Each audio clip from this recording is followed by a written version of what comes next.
Bonjour, aujourd'hui j'aimerais vous montrer ce que ça donne le iMock que je vous ai présenté il y a quelques temps.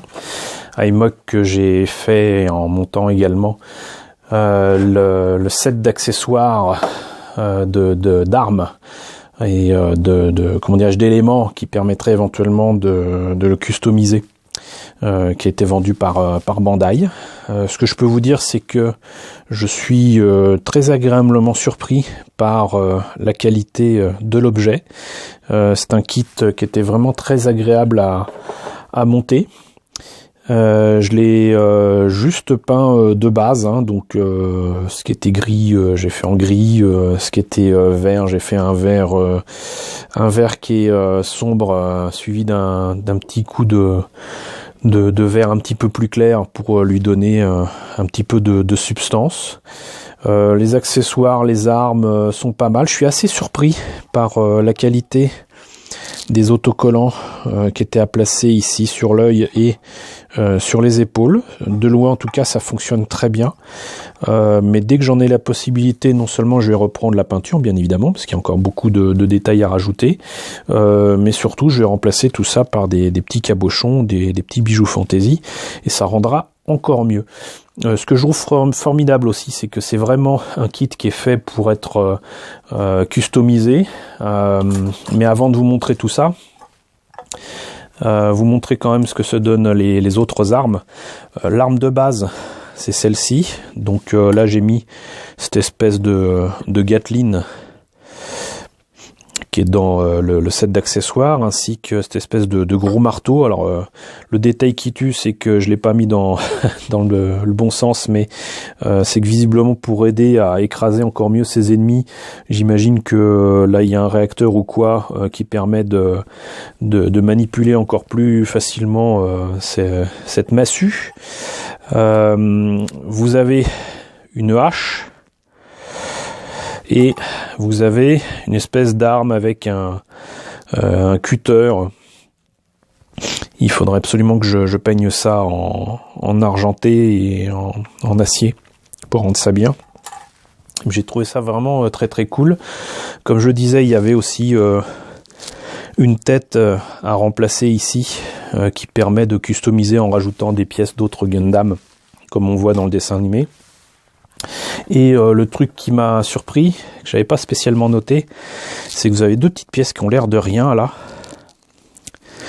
Mais ça c'est à rajouter en fait au niveau des bras, au niveau des mains, et on peut remplacer les mains qui sont ici par des mains, alors non pas de Gundam ou de Mobile Suit 144, mais très clairement les mains sont beaucoup plus grosses que d'habitude, et on peut les remplacer par des mains ou un centième, avec des détails qui vont bien, des mains ouvertes, des mains fermées, etc. Donc on peut prendre certainement aussi le kit d'amélioration Bandai à ce niveau-là, avec les mains et tout ça que je vous ai déjà montré. Mais voilà, je trouve ça vraiment assez sympa. Mais surtout, en fait, c'est vraiment fait pour être customisé à fond, puisque vous avez ce qu'il faut pour rajouter, par exemple ici, des canons ou des ailes ou ce qu'on veut. Alors à la fois au-dessus, ici sur les côtés, là ce truc là sur les épaules, bon là j'arriverai pas à l'enlever, j'ai pas les ongles qu'il faut, mais vous avez ici en fait aussi, quand vous enlevez ce truc là, vous avez des trous qui permettraient certainement de mettre des armes supplémentaires ou des éléments supplémentaires. Ici au niveau des jambes, ça c'est un petit machin qui peut s'enlever. J'essaye de... Non, j'y arrive pas. Mais bon, vous pouvez l'enlever aussi, peut-être rajouter des lance-roquettes ou quoi. Enfin, voilà, vous pouvez le customiser à l'envie. Vous avez aussi sur les hanches. Et je pense que ça peut rendre vraiment vachement bien. Et surtout, il est très facile à faire. Il est très très bien articulé. Et voilà, il est vraiment fait pour s'amuser et pour faire quelque chose de sympa.